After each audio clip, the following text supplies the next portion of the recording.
bandiraɓe sehlaɓe heɗotoɓe radio jowol sare jamhire mon hande ko ñalawma alet ɗum noon dimanche hawri ko jeetati lewru juin hitande ujunnaji ɗiɗi e nogas joyi habruji mon e ɗemgal Pulaar habruji men hande kadi ko local ɗum noon ko habruji États-Unis surtout toon to Los Angeles ma en ƴeew famde oɗo sa joni fitinaji gonɗi toon seppoji civil en contre service immigration ma en dutto kadi décision mo Donald Trump ƴeftiri hande mo neldude toon ken wona temen garde national e kadi wadde ken wona temedde joyi taw ko marines militaire uji wiide ɗumen yo par pour yaade toon Los Angeles ma en ƴeew famde kadi holko woni kanko gouverneur mo Californie kanko maire mo Los Angeles e kanko kadi gouvernement fédéral holko ɓe poɗodirta oɗo saha joni ko fate constitution ko yamiri kanko Donald Trump ko wawi wadde hande habruji men toon to États-Unis ma en jaton to Tennessee kadi kanko abrego ɗum noon Venezuela najo gartira ɗo ñande aljuma o holko kadi ko fawa e makko kadi holko ɗum ɗo fof firti wonandemo so tawi o ñawama tugnade e Donald Trump haali ɗum woni titre ji men hande oɗo journal mo mbaɗata journal kadi no mbiɗen parɗe habruji local toon to États-Unis ɗum noon siftinɗon hande ko dimanche jeetati lewru juin hitande ujunnaji ɗiɗi e nogas joyi ma en gartu joni bandiraɓe sehlaɓe heɗotoɓe radio jowol sanne binɗen e gardiji men ni habruji men États-Unis puɗɗorɗen ko toon to Los Angeles ɗum noon journal meɗen hankkini min mbi noon ni ene woni seppoji ɗin en continue toon seppoji ɗin woni ñalawma oɗo woni ñalawma tataw walla nayaɓ ko seppoji goni toon to Los Angeles ɗum noon fof ari ko caggal nde kamɓe yimɓe liggotoɓe immigration dadiɓe muɗum nde ɓe jeeyitoɗe nokkuji kewɗi toon to Los Angeles ɓe nangi yimɓe hewɓe e kadi yimɓe nangaɓe ne tugnade hande won sarɗiyankoɓe Californie naɓe e yaaɓe kasoji mbi wonde yimɓeɓe nokkuji ɗi mbaɗaɗi ko nokkuji ɗi laaɓani kadi ko nokkuji so tawi jogui probléme cellal ngala no safriri ɗum waɗi police Los Angeles tournade hande ko CNN report e ñalawma he e surtout guila jammankeɗe ɓe puɗɗima hutorade doole ɗe kadi ko kuri taw ko kuri dolliji puɗɗima fellire ɗum noon ɓe nangi kadi yimɓe hewɓe e wiide mabɓe kamɓe Los Angeles police mo Los Angeles ɓe mbi wonde ko yimɓeɓe to ɗum nokkuji ɗo ndendata ɗo ene ndendirtini ko hunde nde ganduɗa ene yaɓɓunde kuule toon to Californie ko wawi wonde fof ene wayno ko e ñalawma he kadi hono kanko gouverneur o ene wayno o habri o wi wonde ko président yamiri ken wona temen tati garde national ɓe gaare nokkuji tati to gonɗi toon to Los Angeles ɗum noon ko gouverneur bureau makko haali ɗum ɗo fof ari ko caggal nde kanko Donald Trump de o signini kadi memorandum ɗum noon ko yamirore wiide wonde ko omo yamiri oɗo saha joni ken won ujunnaji ɗiɗi garde national yo nden kala nokkuji ɗi ganduɗa ko nokkuji fédéral surtout ko wayno galleji walla ko yo nden kadi ene wayno nokkuji émigration ɗi liggotoɗi ɗum ɗo fof noon ko hunde nde ganduɗa en tugnana hande CNN ko report ko hunde nde ganduɗa meɗen waɗede higili hitande ujunere temedde jeenayyi capanɗe jeegom e joyyi ɗum ɗo fof no e wiide mabɓe kadi woni ko kanko Donald Trump kadi o yamiri kadi hono ministre défense o yamiri ken on temedde joyyi marines ɗum noon ko militaire uji yo par pour yaade toon to Los Angeles ɗum ɗo fof noon hande tugnade CNN ko haali ko hunde nde ganduɗa kanko hoore makko o heɓani yamirore toon ummade toon de gouverneur kadi o namdaki gouverneur permission muɗum e tugnade noon constitution ko haali ha hande CNN ko reporti kanko président o wawi wadde ɗum tan ko so tawi o wi wonde o faami wonde ko leydi ndi foof koko yana donc añɓe ko yanɓe hen ene kefta leydi ndi ɗum ko mbiyata insurrection ɗum noon ko ɗum ɗamina so tawi o déclarani ɗum noon o ala droit fof wadde neldude militaire uji e nokkuji ɗi ganduɗa ɗo police woni par ce que police Los Angeles nene continue wiide wonde kañum horum ene kañum jogui contrôle wuuro muɗum e kadi nene waɗa hen ko wawi kanko gouverneur Gavin Newsom noon e nder konngol ngol haali o noddi hono Trump ñande aljumande ɓe mbawi haalde kene won 50 minutes kono ene wayno ko Trump kañum horum hutorto oɗo saha joni ko publicité wiide wonde ko kamɓe ardiɓe toon démocrate wonɓe toon to Californie ɓe mbawa dartinde seppoji mbaɗuɗi toon ɗi seppoji ɗi kadi siftinɗon tan ko seppoji hollude mettere yenne kamɓe immigration ɗo ɓe nasirta e galleji walla nokkuji eɓe nanga yimɓe ni taw ala warrant e warrant kadi ko hunde nde ganduɗa ko yamirore ummade toon to juge walla ummade toon to tribunal wiide wonde koye poti yaade nokkutel pour ɓe nangatel kono ene wayno oɗo saha joni kamɓe nangoɓe kamɓe surtout yimɓe immigration ɓe goƴaka ɗum ɗon ko way woni fo en woni ko kanko maire mo Los Angeles kadi bas no siftin don tan bas kanyum worum ko medin wonde sardi yanki kono en woni ko caggal maire kono Los Angeles manda mudum gasi ko kanko wonti maire mo Los Angeles e nder kongo di wali wi wonde ko police gonde e jimani makko surtout don Los Angeles en andi ko wadata ko kadi jogi experience siftin don tan ko e kitale ujunere temmede jeenayi e capanɗe jeenayi e ɗiɗi hono seppoji kadi mbaɗino toon to Los Angeles ɗum noon ko kanko biyeteɗo Rodney King nde o fiyande caggal nde piggal makko hono neɗɗo goto kañum hoɗum taw filmum ɗum yaltini ɗum woni seppoji ɗi en caggal nde ɓeɗo nayo police ji ñawnoɓe toon mbiya wonde ko wona kañumen toñi ɗum woni seppoji mbaɗi toon ha Los Angeles fof presque duppa donc kanko maire mo Los Angeles o wi wonde ko police mo Los Angeles ne jogui humpito no fewi ko fate dartine ɗiɗo fitinaji ko wawi wonde fof kamɓe démocrate en oɗo sadio min mbi wonde ko kanko Donald Trump ko kanko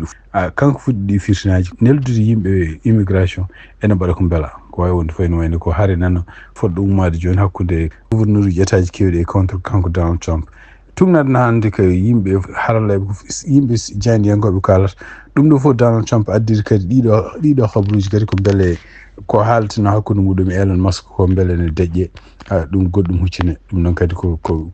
hande ko fate seppoji gonɗi toon to Los Angeles ene wayno kadi tugnade hande e ko ABC News haali hono kamɓe seppoɓeɓe ɗum noon ko tuggi jamma hanki tan faade oɗo ñalawma ɓe mbawi dartinde laabi mawɗi gonɗi toon taari ɗiɗo Los Angeles ɗum noon ko wayno ko autorité mo mbiyata autoroute 10 ko siftin ɗon tan ene wayno ko kanko Donald Trump o wi wonde ko oɗo saa joni ene wayno ko yanɓe toon to Los Angeles walla seppoɓe toon ɓe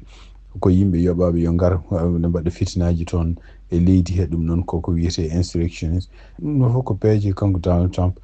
tugnade hande ABC News ko alata wonde no dañiri wadde déclaré wiide wonde ko leydi ndi oɗo saa joni woni yimɓe étranger ji naati leydi ndi e goni koye bonnude leydi ndi goni koye yande leydi ndi ene mbara américain ji ko ɗum ɗon noon wallatamo e tugnade constitution ko rokkimo doole pour wiide wonde déclaré oɗo saa joni konde leydi ndi ko wiyana ɗum noon o yamira armée mo États-Unis ɗum noon ko gila e militaire uji ha e garde national yo mbawa yaade nokkuji ɗi o yiɗi neldude men fof donc ha hande nder tugnade kadi ko ABC ni reporti hono kanko Christine Noem ɗum noon ko kanko ardi homeland security leydi ndi tagal nde o jokkodiri kadi e journal CBC News donc entretien ɓe mbaddunoto no wi wonde ko ene wayno ko oɗo saa joni hono kanko gouverneur Gavin Newsom o waɗani ligguey makko ɗum noon sinno o waɗini ligguey makko hono kanko gouvernement fédéral naldetano toon garde national pour rende nekkuji kanko hoore makko ɗo woni ɗon gouverneur donc siftin ɗon tan kanko gouverneur Gavin Newsom ko kanko ɗaminama wona candidat pour ko fate démocrate en donc hitan ujunaji ɗiɗi nogas e jeetati pour candidat présidentiel donc ɗum ɗo fof ko gueɗe ɗe ganduɗa jeeyaɗe ko oɗo saa joni campagne kamɓe républicain ɓe mbaɗata pour bonnidde hono kanko gouverneur Gavin Newsom pour oto wonde candidat par ce que so woni candidat ko kanko jogoto heptude élection ngaji ko wawi wonde fof ene wayno ko kanko Christine Noem e jokkodirno ko CBC News ɗum noon ko debbo biyeteɗo Margaret Brennan donc e nder ko haali o wi wonde so tawi gouverneur mo Californie waɗino ligguey muɗum o yo hono officier ji mabɓe ɗum noon ko dadiɓe mabɓe mbawata ni yiyede wonde kañumen koye men ene gañi sibabude kaaƴe berleteɗo mumen sibabude kadi kaaƴe berleteɗe autoji men sibabude autoji men kañumen koye men duppede walla yiyede ni drapeau ji américaine ne cuume e laabi walla yiyede ni wonde ko butla baɗɗi pétrole en mbaɗi jeeygol ene berle mabɓe kamɓe officier ji ɗum noon e wayno ko kanko Christine Noem continue haala wi ko gouverneur Newsom ko holliɗo oɗo saa joni wonde ko décision ngaji ɗi waɗa ɗi fof ko décision ngaji ɗi moƴƴani e kadi woni wayno président mo États-Unis ne andi hono kanko gouverneur o waɗata ko décision ngaji ɗi moƴƴani ko ɗum waɗi kañum hoore mum suuɓi wonde ko pour dandude communauté gonɗo toon to Los Angeles e ɗeɗo caɗele ɗi gonɗe wawa fadde ha kanko gouverneur Newsom o wawa yaltinde hunoko makko wonde mo sohli wallede pour garde national argent donc siftinɗon tan kanko gouverneur mo Californie Gavin Newsom ene woni wiyetimo Los Angeles hedde 4 heures kikiɗe heure mabɓe local e ɗum noon kadi nde yettinde directement o wawi joddade no mbinɗen ni e yimɓe hohoɓe surtout yen toppitiɓe ko fati dadiɓe wonɓe toon ɗum noon ko gila e highway patrol hay police mo Los Angeles hay kanko maire mo Los Angeles hay kadi yimɓe jeyaɓe city no wiyete e mairie wonɓe toon donc en wayno joddima ɓe waddema bato ko ɗum waɗi kanko hoore makko o windi ɓataki walla waɗi ɗaɓɓande fade président mo États-Unis hono Donald Trump yo yaltin yimɓe garde national ɓe neldi toon ɓe donc yo ruttine yo hayto décision mo wonno en ɗum ɗo par ce que e wiide makko ɗum ɗon kadi ko violation donc nan pour siftini yimɓe ɓe tan e nder ko constitution ko yamiri ɗum ɗon en wayno ko kanko gouverneur Newsom e kanko kadi Donald Trump ko poɗodirto ɗo sa joni en wayno ko e nder constitution ngo mbiyata titre 10 donc mbiyata US code wi wonde ko kala jamiroje neldude dadiɓe surtout militaire uji e nder leyɗele États-Unis fof wawata ɗum ɗon wawata wonde tan ko so tawi kanko gouverneur oɗon état o ene wayno o namdama kadi o jaaɓi ɗum ɗon ko ɗum waɗi oɗo sa joni hono kamɓe surtout yen ko ɓuuri hewde ko démocrate en fof e hay républicain puɗɗima critique de wonde ko kanko Donald Trump ko waɗi ko ɗum ɗon ko violation ko wawi wonde fof no wayno ko ɗum ɗo kadi ene wayno ko kanko Karen Bass nde o namda ɗum nde décision mo ganduɗa ene kanko gouverneur Newsom pour namdade Donald Trump yo irtu yo rutto e décision muɗum yo haytu garde national yamiraɓe yo gar toon to yo naati nder Los Angeles ene wayno ko kanko maire mo Los Angeles wi wonde komo dakkodiri e oɗon décision mo kanko Gavin Newsom mo waɗi pour ɗaɓɓande faade ɗaɓɓude Donald Trump yo haytu décision ngaji muɗum donc Donald Trump oɗo sa joni nen yiyama kadi ene wayno ko kañum horum nene continue ɓeydade haalde wonde seppoɓe wonɓe toon to Los Angeles ɓe ko yimɓe ɓe ganduɗa ko yimɓe étranger ko yimɓe yoɓaɓe yo gaddu fitinaji ɗo e États-Unis e ɗum noon wayno ko yiyama kay ñalawma kanko hoore makko darde on ministre makko défense mo darde kadi ministre des affaires étrangères mo États-Unis hono Marco Rubio omo haala ɗeɗo gueɗe wi wonde ɗum ɗo foof ene wayno ko noddi oɗo sa joni ko wiide wonde ko alay saago militaire uji mbawa nadde guure ɗe foof mbawa rende kadi dadiɓe immigration e mbawa kadi wallude nangude kala mo ganduɗa yimɓe wonɓe ɗo eɓe ngala kayitaji ɗum ɗo firti wonde ko il faut ko déclara ko wiyete insurrection nde o namda noon est ce que kanko hoore makko mo sikki oɗo sa joni o yonti déclarde wonde ko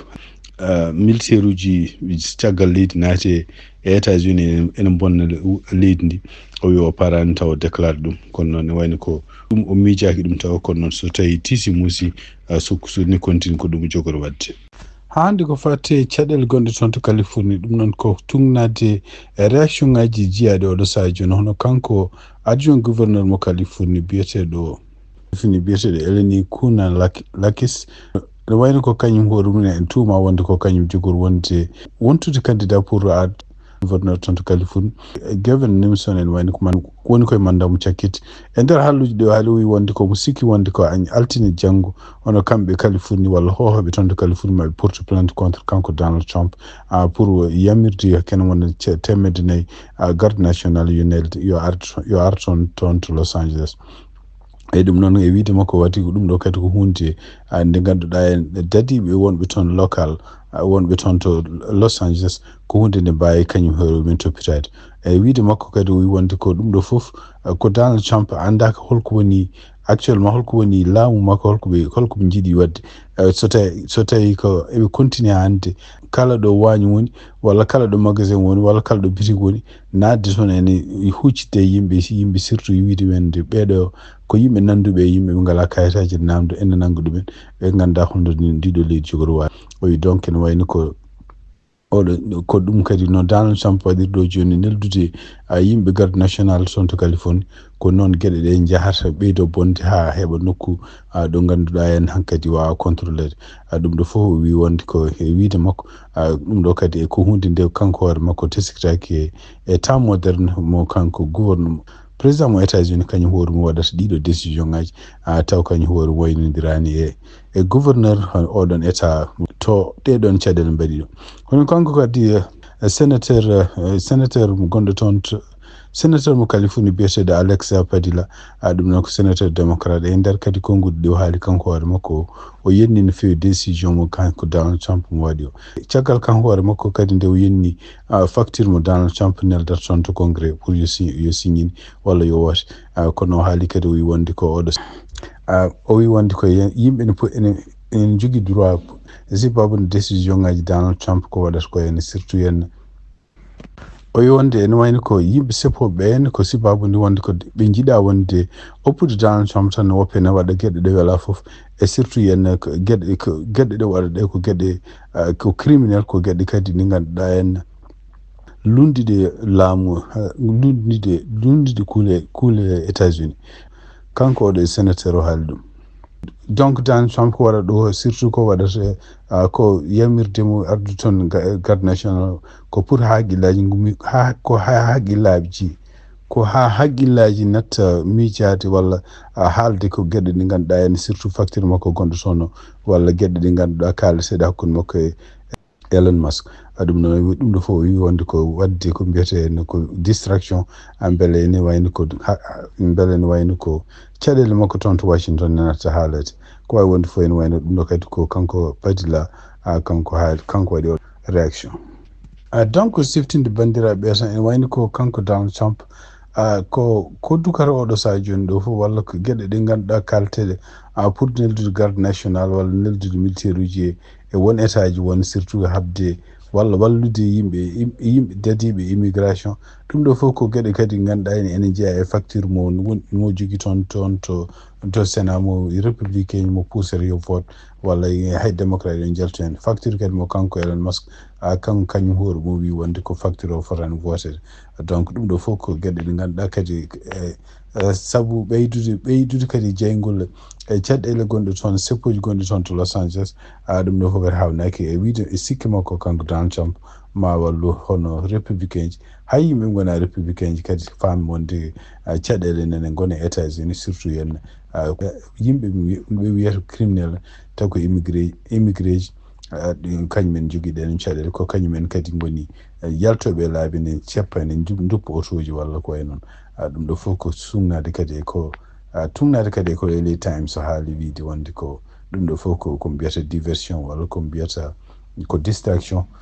c'est à dire ko majjinde walla ittude haqqillaji yimɓe ko foti andede ko hen taw ko créde gueɗe goɗɗe beele hen sikke ko ɗum woni ko foti toppitede en nder konngol ngol ƴefti kanko Tom Homan ɗum noon ko kanko woni ko mbiyata toppitude ko fate en caɗele toon to frontiére donc nde jokkodiri e NBC wi wonde ko yimɓe immigration walla daɗiɓe immigration ma continue nadde toon to Los Angeles nadde nokkuji continue nanngude yimɓe oye ɗum noon ɓe gondaka so tawi haysono gouverneur e kanko maire mo Los Angeles ɓe beelaka ko immigration waɗata ko kamɓe immigration koɓe continue wadde ligguey mabɓe o rentini noon kanko Tom Homan ha hande e nder konngol ɗi o haali ene wayno wi wonde ko haysindo gouverneur e maire o kañum koye mumen so janti e yimɓe pour wadde ko mbiyata interférence hadde yimɓe immigration wadde ligguey kañumen koyemen mbawi nanguede ɗum noon en ko ɗum ɗo fof firti tan wonde ko ene wayno oɗo saha joni fitinaji ɗi kamɓe gouvernement fédéral e kamɓe kadi gouvernement local hankkadi ne wayno ko dikkodiral woni ɗon anda ko holno to ɗum jogori faade e surtout en tawde oɗo saha joni kene wona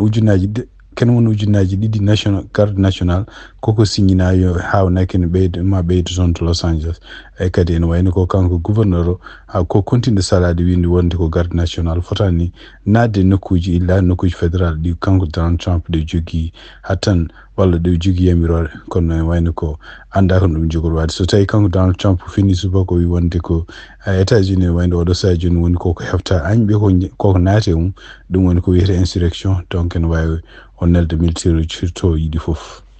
ha hande tungnade kadi habaruji gommiɗi toon to LA Times hono kanko gouverneur Gavin Newsom kanko maire mo Los Angeles Karen Bass ene wayno oɗo saha joni ɓene continue non seulement wiide wonde ko gonga immigration ko waɗa ko wona hunde wonde lawol kono no ɓe nanguirtima no natirte nokkuji ɗi e ɗum ɗo fof ko hunde ɓeydude toon ko wiyete chaos ɗum noon ko hunde ɓeydude toon fitinaji ɓeydude toon dille toon to Californie toon to Los Angeles kono noon kadi ɓe mbi wonde ko yimɓe seppoɓeɓe kañumen koye mi yo ndeeje hoto dokku Donald Trump ko yiɗi oto dokku Donald Trump sago muɗum pour ha Donald Trump wawa wiide wonde ko kamɓe autorité ji wonɓe toon to Californie ɓe mbawa koɓe natti ɓe jogade contrôle koɓe nattude jogade contrôle wuro maɓɓe walla leydi maɓɓe Californie. hande habaruji men toon to Washington e towgnade kadi konngol gummingol toon to kanko toppiriɗo walla gardiɗo communication toon to Maison Blanche hono Caroline Levitt